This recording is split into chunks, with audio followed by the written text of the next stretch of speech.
Welcome to Condo Insider, Hawaii's show about association living in Hawaii. As I've said before, about 1/3 of our population lives in an association in the state of Hawaii.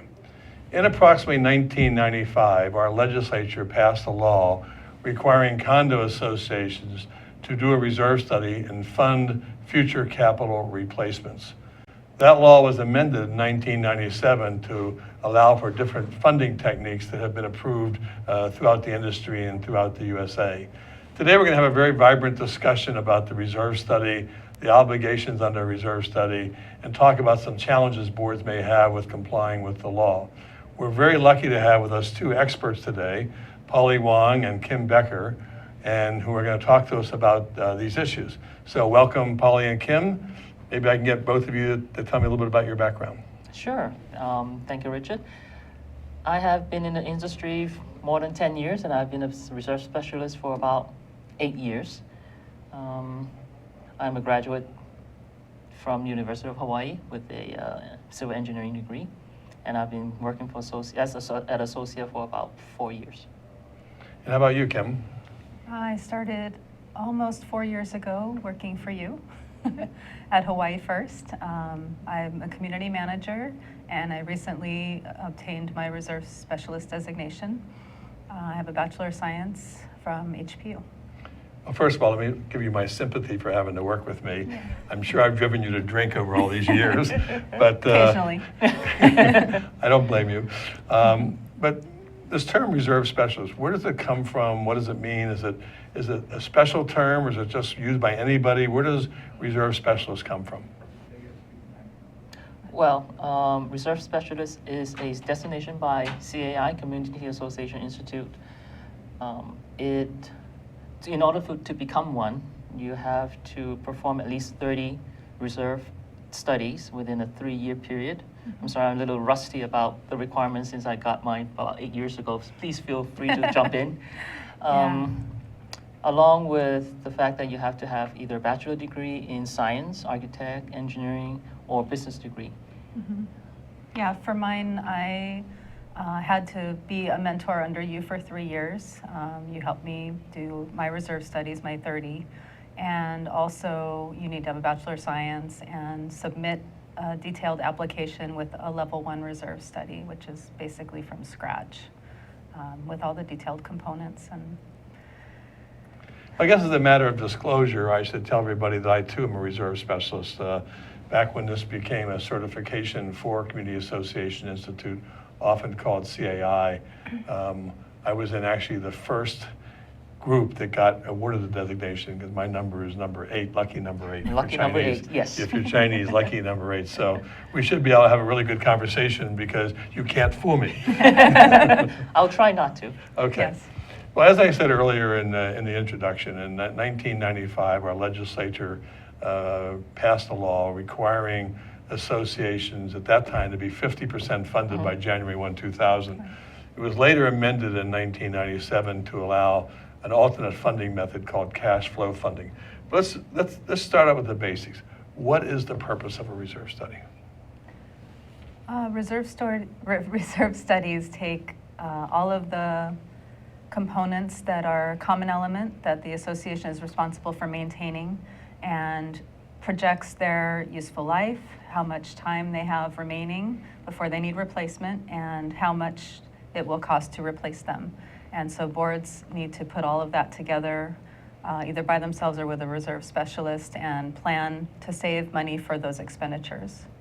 So a reserve study does not have to be performed by a reserve expert, like a reserve specialist, because I know in the industry there's also another organization called the Association of Professional Reserve Analysts, or APRA, and they have a designation called Professional Reserve Analyst. So, but a board themselves has the ability to do it themselves. They don't have to hire an expert to do so.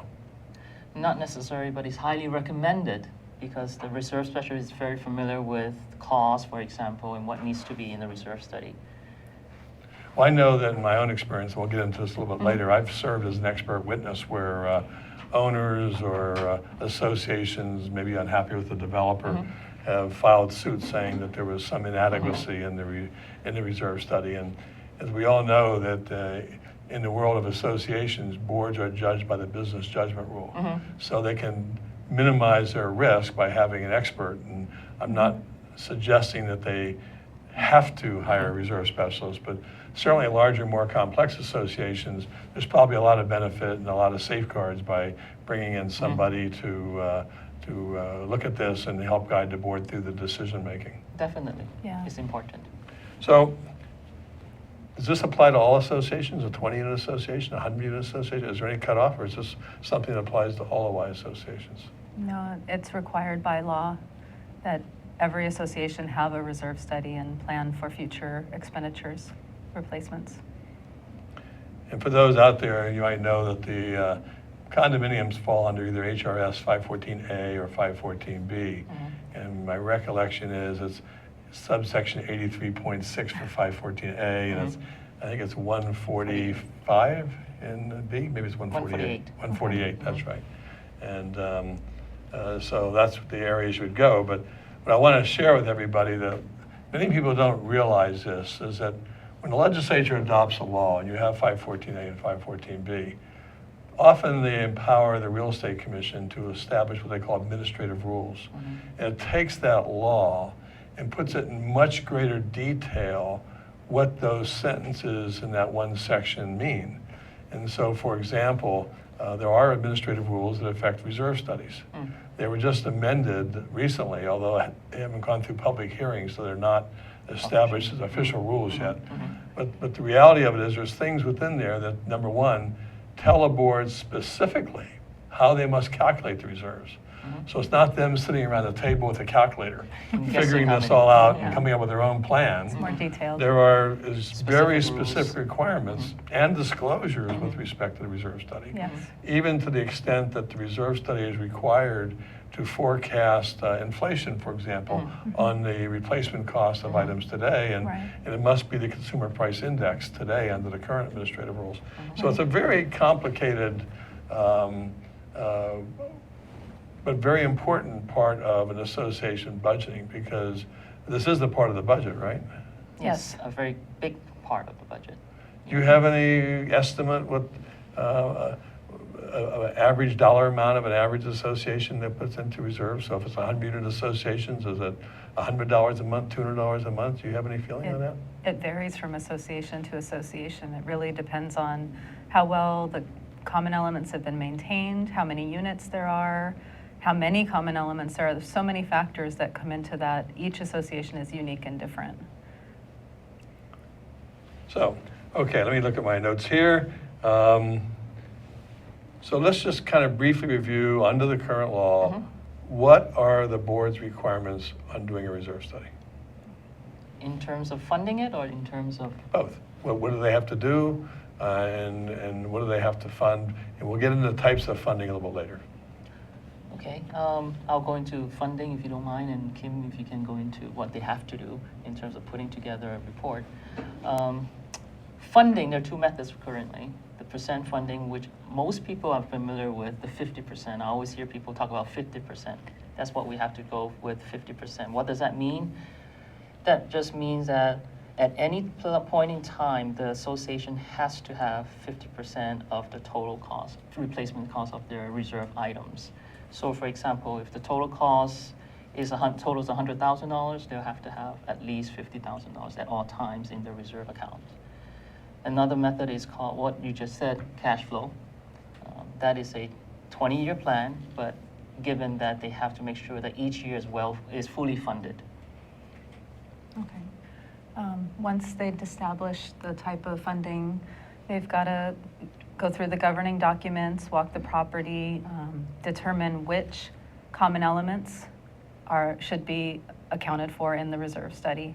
And they need to figure out the useful life, how long these components will last before they need to be replaced, the replacement cost, and the monthly contribution and annual contribution from the owners, how they're going to be assessed.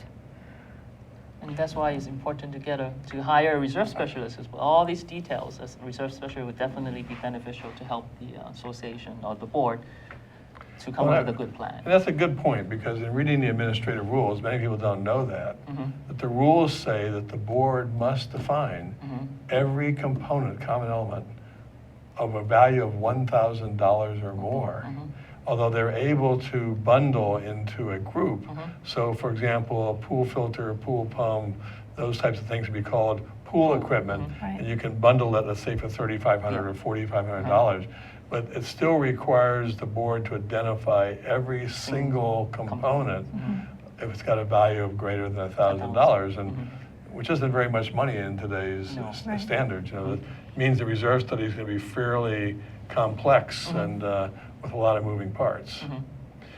Taking that one step further on what Okay. Kim said, when you look at, for example, like asphalt ceiling, and you look at typical life would be 5 years.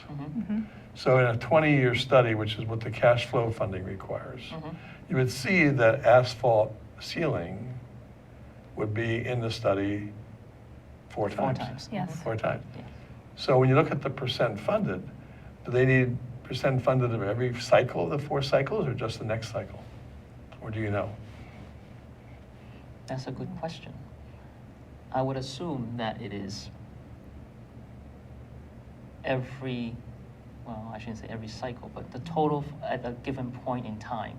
So if it's 10,000 every time, then it'll be half of that.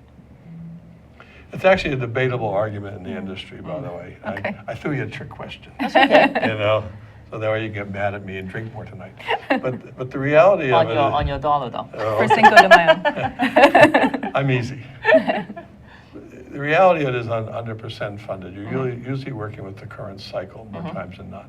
And so when that cycle every year, because you do the reserve study every year as a part of the budgeting process, and so maybe this year you redid the resealing, it recycles these numbers. And so the new 50% would be 50% of the reserve ceiling over 5 years to be funded. So it's actually a moving target for people, where cash flow funding, where by law you have to have a minimum of a 20-year study, Right. it would be in this cycle each and every time.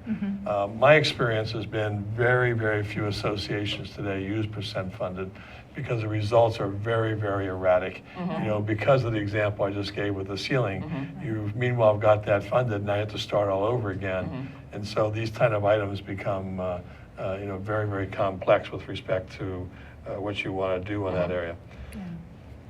So let's just say you're doing a reserve study, you see you have air conditioning coming up, an air conditioning chiller system. Where the most common problem today, and particularly high rises, are windows and water systems, pipes. Recognizing that in a declaration, we always have to remind everybody watching that the declaration defines whose responsibility it is. It's feasible that the windows are the homeowner's responsibility. But then on the other hand, you have an association, you want all the windows to look alike, it's 30 years old or 40 years old, the likelihood is the board could pass a decision, we're going to require all the owners to replace it, so it becomes indirectly a part of the reserve study. Okay. So I'm going to say, well, you know, I'm sitting there as a board member and I'm sitting there saying, well, you know, when I calculate this reserve study, I'm going to have to raise my contributions by every owner $300 a month. And so they start thinking, well, I can resign from the board. I can sell my place. I can blame it on the past board. Yeah. You know, I can pretend it doesn't exist. Or I'll just plan in my reserve study an assessment 5 years from now or a loan 10 years from now to fix that problem. Can you do that? No. Why not? No. You can't legally plan for obtaining a loan or a special assessment. Something happens that's unexpected, you know, you can get a loan at that point, but you don't plan for getting a loan. It's only for unexpected things.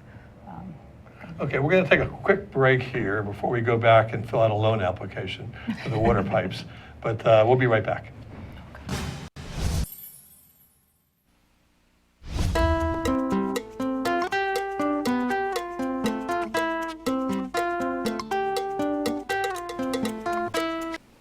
Aloha, how you doing? I'm Gordo the Tech Czar, here on Think Tech Hawaii, where we co-host Hibachi Talk, where we talk about technology and bring in all kinds of cool guests. Also, my co-host with me today is Andrew the security guy. Thanks for watching. Thanks for watching Think Tech Hawaii, and thanks for watching Hibachi Talk. We also have Angus. Hello there, lad. It's Angus. I bring in all kinds of wee things. Oh, look, you can see my lips moving. Aloha, this is Maria Mera, and I'm here to invite you to my bilingual show, Viva Hawaii on Think Tech Hawaii, every other Monday at 3 p.m. We're here to inform, motivate, and entertain you. Join us.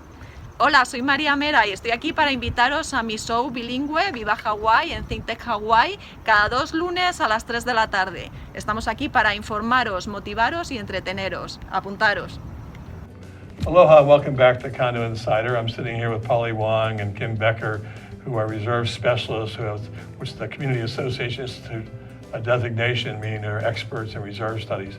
I would like to remind our viewing audience that we're available for you to join the conversation or ask questions by dialing our hotline, 415-871-2474. And just again, that's 415-82474. So if you have any questions about reserve studies and association accounting, please feel free to call. When we left off, we were talking about... We were filling up the loan paper. We were filling out the Yes. loan paper, that's right. We were talking about whether a board had the authority to forecast a loan or a future special assessment to make the reserve study cash flow balance. And Kim's reply was absolutely not, it's against the law, and I agree with her on that. I assume you Yes, I agree agree. also. So what happens then when you have an association that all of a sudden realizes that this year they want to paint the building, and when they came out with the estimates, they found another $250,000 of spalling they weren't preparing for. So the money they've saved, maybe they've saved $100,000 because that was their estimate of the spalling, and they're now short money, or they're going to cockroach it from the other reserve components, meaning that study's not going to be in balance anymore. They're going to be short funds, and that says hypothetically that, gosh, we have to raise the maintenance fees $200 a month to cover that shortfall.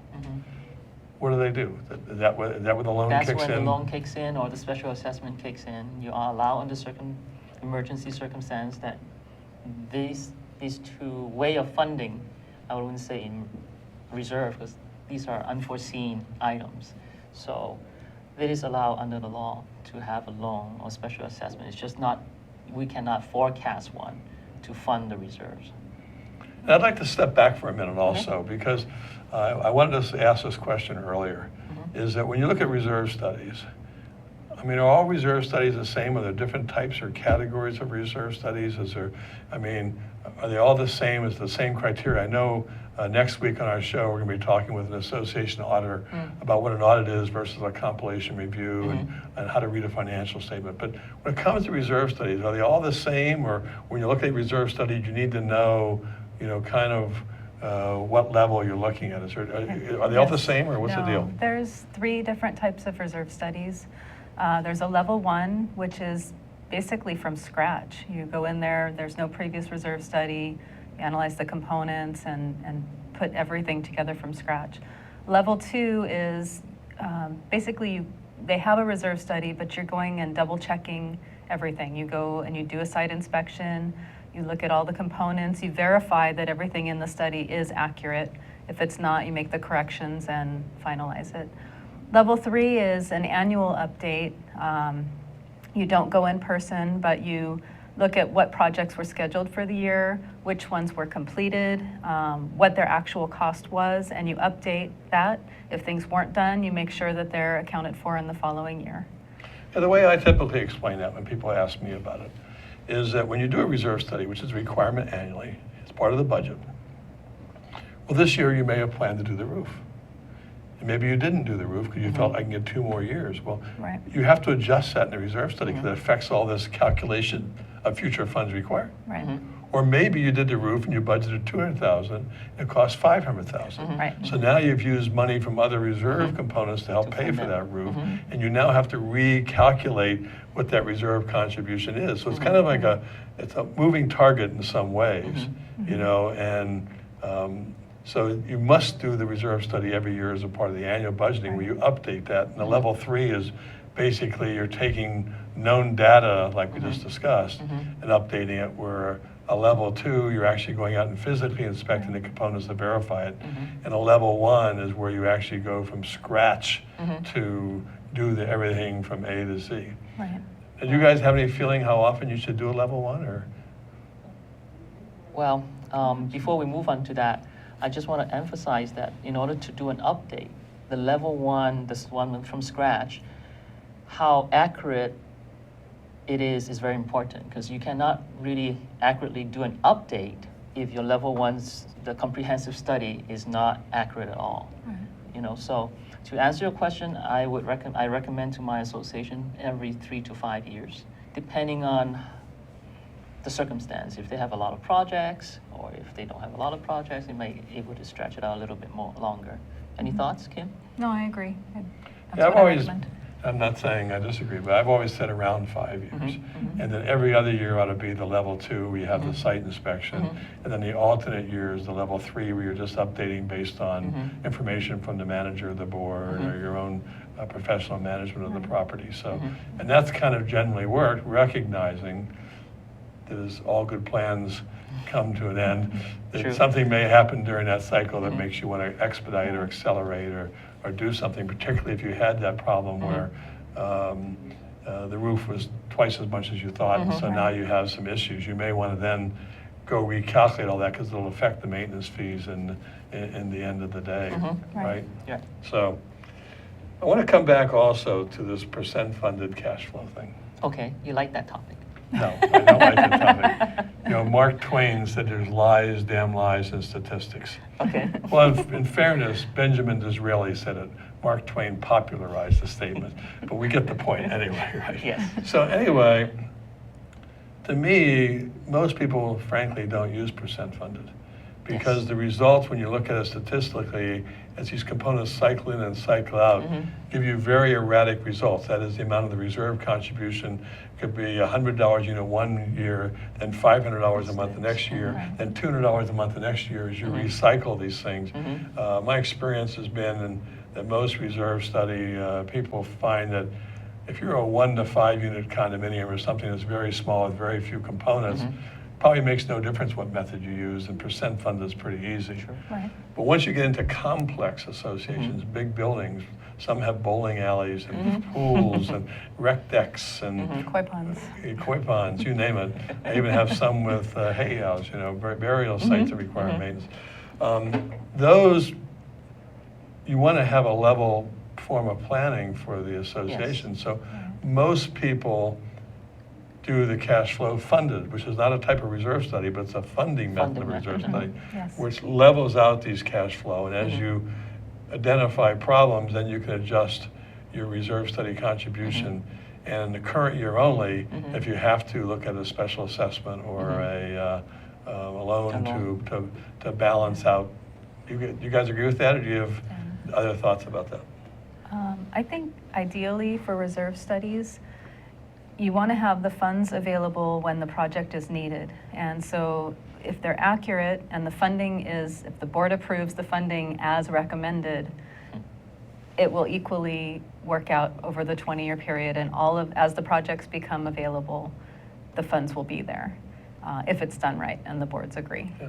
That's important for owners and board members to realize that if, for example, again, in my hypotheticals, if you had a roof with a 20-year life and you were a new owner when you started and you lived there for 10 years, the reserve study is kind of designed to have you pay for your use of that portion. roof, Right. you know, your 50% of the roof Yeah. when you used it. So the idea behind that is to, and this goes back in time where formerly developers would want to keep the maintenance fees low to support the sale. Right. And so the reserve contributions were somewhat artificially low. Right. And then people who would buy and then sell and make the upswing on the value of the property were gone.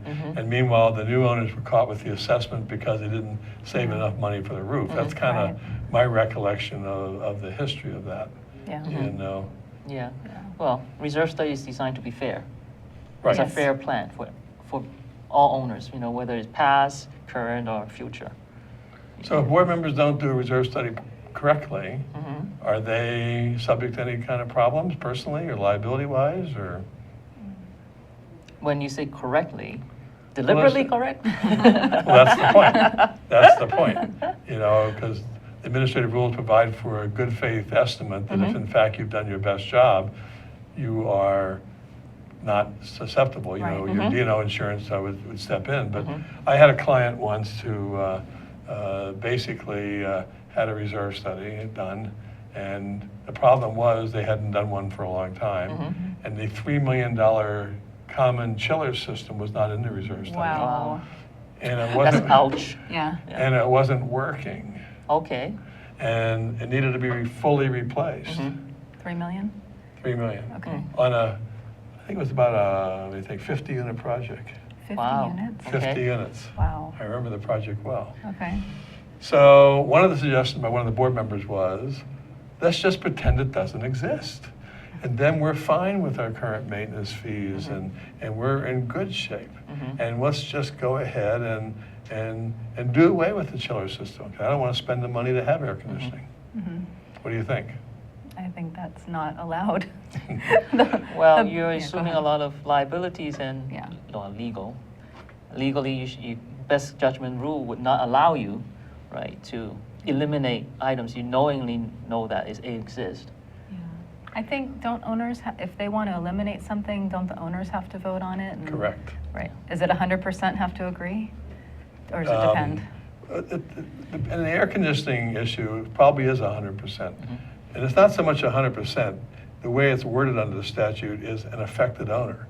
So Okay. one owner is affected, I want air conditioning. Right. The declaration defines the chiller as a common element. Yes. So you have to repair it. And just because the other 49 owners didn't want air conditioning, the law requires all the affected owners to approve Right. the doing away with this common element, because it's like getting on a cruise ship. You bought a ticket to go to Tahiti, and now they want to go to San Francisco. You bought in because you want to centralize air conditioning, and, Right. and the board has an obligation. So in that particular example, my point in bringing that up also was that if that board basically said, well, we're just going to pretend it doesn't exist, have they complied with the law, in your opinion, Not at of all. doing a good job, of No.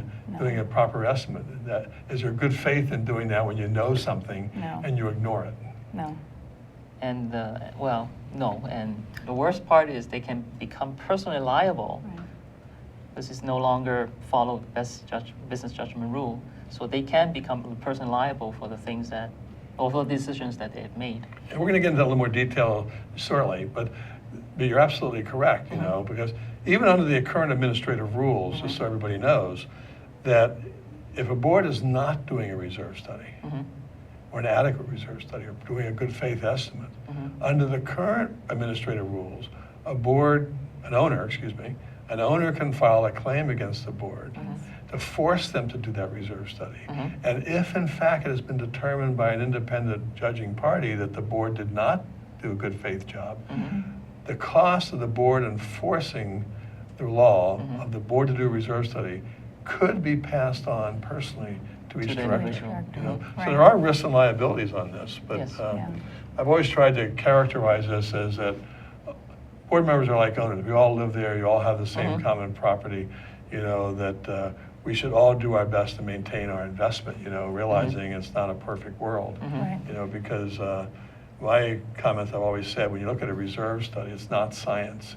It's a budgeting art. Right. Yes. If I had the ability to define all the common property, that's probably easier. If I had the ability to know the exact cost, that's probably somewhat easier. Right. But now projecting inflation and interest on the money, Yeah. Right. and how long it's really going to last in Last. real life circumstances becomes somewhat of a best estimate. Right. Yes. So it's really an art form, and that's why we say the board needs to take good faith. That means try their best to figure out what they think it would be. But if it doesn't quite work out that way, they're not liable because they did the best they did the could. best. Right. I've seen many buildings where three sides of the building are not susceptible to the wind, but one side of the building may need more painting more quickly than Right. the other three sides of the building. Yeah. And frankly, within a reserve study, there's a lot of ways to deal with components like if the windows are all the common expense, well, you replace them in phases, for example, which mitigates the cost and when you Right. need the money and things like that. A lot of boards do that. Yeah, and Yeah. and it takes a lot of discussion. And this is exciting to me, you can tell. But we're going to take another break. As reluctant as it is, I'm going to take another break. Okay. Aloha, I'm Kaui Lucas, host of Hawaii is My Mainland, here on Think Tech Hawaii every Friday at 3 p.m. We address issues of importance for those of us who live here on the most isolated landmass on the planet. Please come join me Fridays at 3 p.m. Mahalo. Hi, aloha. My name is Chris Leatham, and I host a show called The Economy and You. The show plays every Wednesday at noon. And on my show, I bring on guests who are interested or working in the technology space.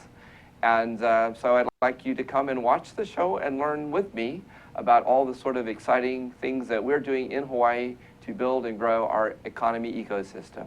So I'd like to say aloha, and I look forward to seeing you on the show. Thank you.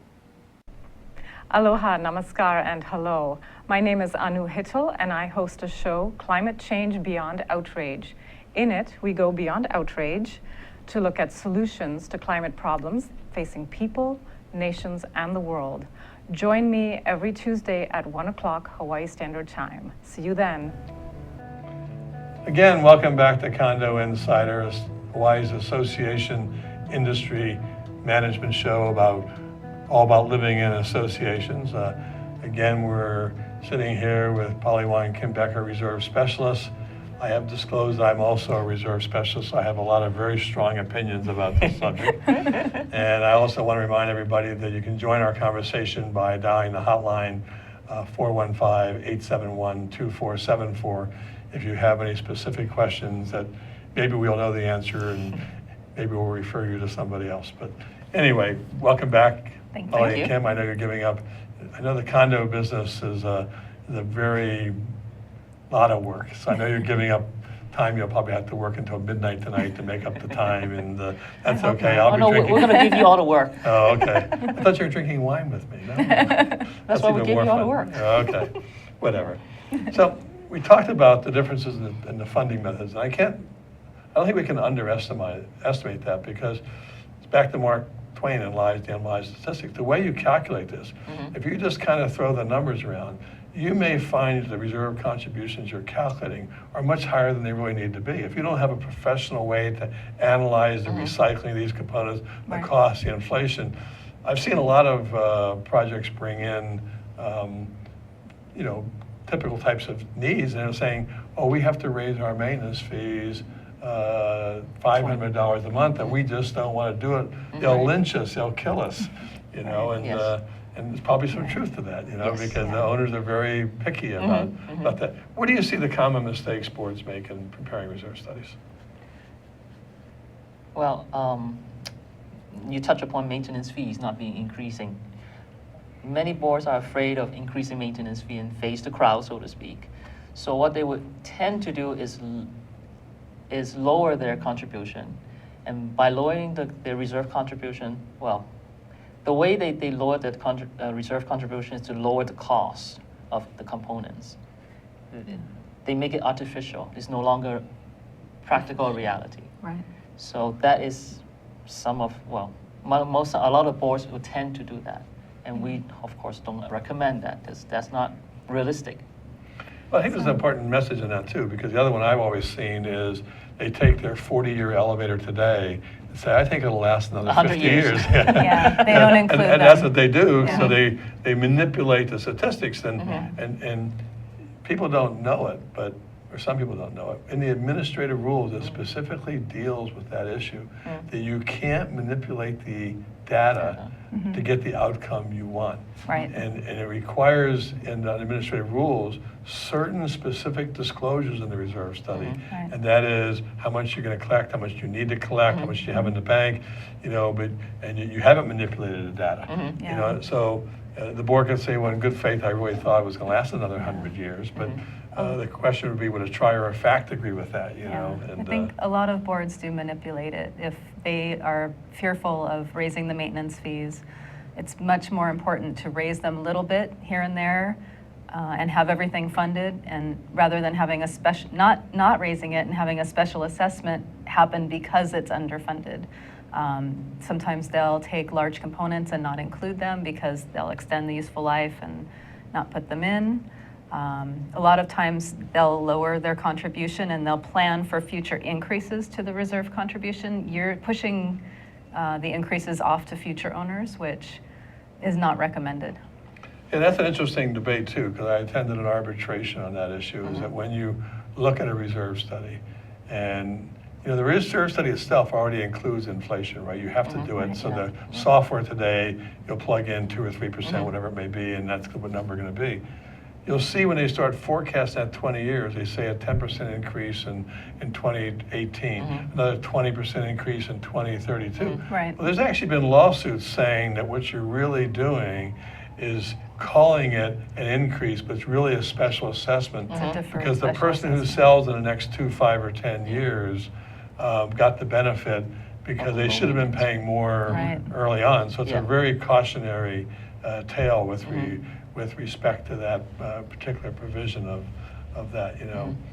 So I don't know if you've seen that or not. I have. Yeah.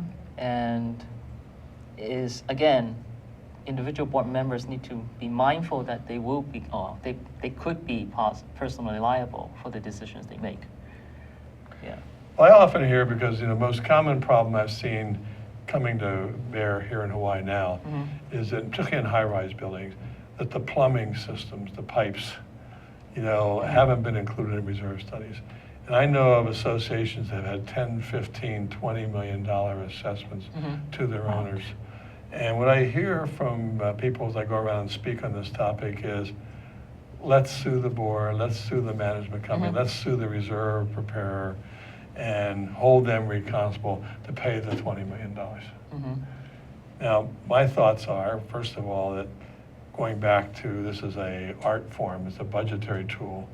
I'm not sure you'd get anybody to prepare a reserve study professionally because of all the inflation predictions and all these types of things. But the argument I've always seen that makes sense to me is that I did a study which showed that, and I don't remember the exact numbers, but I'll give you as an example, that in a particular 200-unit condominium, they discovered today they need to replace the pipes for $10 million. Well, in theory, they should have known 10 or 20 years ago, at least year 2000, that they should have had a saving for the pipes. But they didn't. Right. So now they have to borrow $10 million, which they can do because it's a current year expense. Well, if you think about that, there's a form of what I'm going to call unjust enrichment in this. Okay. Because those owners would have been paying higher reserve studies for the last 17 years. Right. And I did this example to show that in this particular case, it was around $400 a month more they would have had to pay to cover the pipes, but they didn't assess it. Right. But now they know the problem, but they can go get a 20-year loan.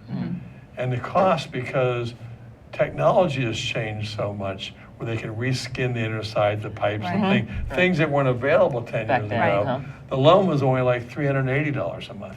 Okay. And so when you start looking at this and you're trying to point fingers, I think it's hard to point fingers and try to say, it's like the Fram oil filter commercial, pay me now or pay me later. Yeah. How do you really, do you feel that it's the boards or the management company or the reserve experts' responsibility if this doesn't work out? Well, If an example I gave you, how do you feel about that? Some boards they're not experts. Well, most boards aren't experts. They're volunteers, they're homeowners, and so maybe they wouldn't be able to anticipate that all of the pipes are going to need replacement. Sometimes people just don't realize these things, and then it catches them off guard when something like this comes up. I don't think the boards are to blame if they've done their due diligence and hired third-party professionals or independent contractors, consultants. Because it's an interesting concept, because the management company is not really a management company, it's a managing agent. Yes. They're an agent under the board of directors. Under the law, they owe loyalty, fiduciary, and obedience. They won't break the law and do something bad. But so now you have a board, and you're the managing agent, and they say, well, I think those pipes will last another 20 years. And maybe we don't think they're going to last another 20 years. Right. in some ways, we have an obligation to disclose to identify it. But the board, in the end, is the ultimate response to approving the reserve study. Yes. You know, it's not the reserve specialist, because oftentimes you don't know what the reserve specialist was told. I served as an expert on a recent developer issue, and you read the reserve study and what the situation is today, it's terrible. They need to have a big assessment. But the original disclosures by the developer was, I was going to fix A, B, C, D, and E, but he didn't really fix A, B, C, D, and E properly or fully. Right. And so now the problem has come back to haunt. And to what level? Because for, you know, reserve studies are typically a couple $1,000s to prepare. Right. We're not going out and hiring engineers and architects and taking cameras. Yeah. Right. We're relying on a certain amount of information that from the people. So I think it's a cautionary tale to boards who are listening to this, or owners, is that it's almost a buyer beware situation when you're living in a condo. You know, that I don't think boards are any different than government. Owners don't want to pay more in maintenance fees. Right. And so they look at every technique they can believe they can legally use to defer that increase so they don't get lynched. Right. When the reality comes is a day of reckoning, when all of a sudden there's this large expense. And in a recent seminar I gave in Honolulu on this topic, had several mathematical examples to show it's a pay me now or pay me later. You can't all of a sudden say all those owners get a free plumbing system when they should have been paying earlier at that moment in time. So it's a very cautionary tale. Yeah. What kind of final thoughts do you have for boards and owners about reserves? I think it's important that, well, obviously it's legally required. It's part of the operating budget. It's something that they need to do. They need to have an update on an annual basis, make sure that their, you know, the reserve balances are high and funded properly, make sure all of the components are accounted for in the reserve study. I think that's the biggest thing. You know, maybe if they have a resident manager, have them review it, look at the documents, and work with your property manager, your community manager, to make sure that everything is as it should be. Utilize all your resources, right? Yeah. So, also, whenever possible, utilize experts. Yes. Yes. I know that's particularly true when you have identified a major component like plumbing. They should go out and get specifications, get multiple bids, look at alternatives, you know, because there are different technologies, programs, and I've seen so many lawsuits around town, particularly on new developments, when all of a sudden the sky is falling, and you know, it's kind of like you have a component with a 20-year life, and you've lived there for 10 years already, so you've already gotten half the useful life out of it, and they try to claim, well, the whole 20 years, I need the full amount of money for it back. And of course, these are legal issues and posturing issues, but I think you guys hit the nail on the head. You got to put some time in the barrel on this. You've got to look at the reserve study. Are all the components included? And then when they look at this funding plan, because I have found often that when you look at the reserve contribution, let's just say it's $20,000 a month for a large association. Okay. If you really did that reserve study properly, you may find within that existing contribution are available funds to borrow money without raising the maintenance fees. I had a project on Maui where they had increased their reserve contribution significantly. And once you fix all that stuff new, the demand for reserves is much lower. So within the existing contribution balance, there was sufficient money to borrow the money without an increase to maintenance fees. So I'm kind of the belief that get experts, look at it carefully, put some time in the barrel. Don't rush into things. Don't rush into things. Don't stick your head in the sand. Yeah. And don't shy away from increase. Yes. And on that note, we're going to conclude our program today of Condo Insider, all about association living. I want to thank Pauli and Kim for being here today and telling us all about reserves. It was very educational to me. This show comes on Think Tech Hawaii every Thursday from 3 p.m. to 4 p.m. And it's also available as a YouTube on the Think Tech Hawaii website. Our guest next week will be a prominent CPA. We're going to talk about financial statements, what the board should look at in reading a financial statement, the difference between cash and accrual accounting, what do they do in analyzing reserve studies as an auditor, what does an auditor do? So it should be a very interesting show. We hope to see you next week. Aloha.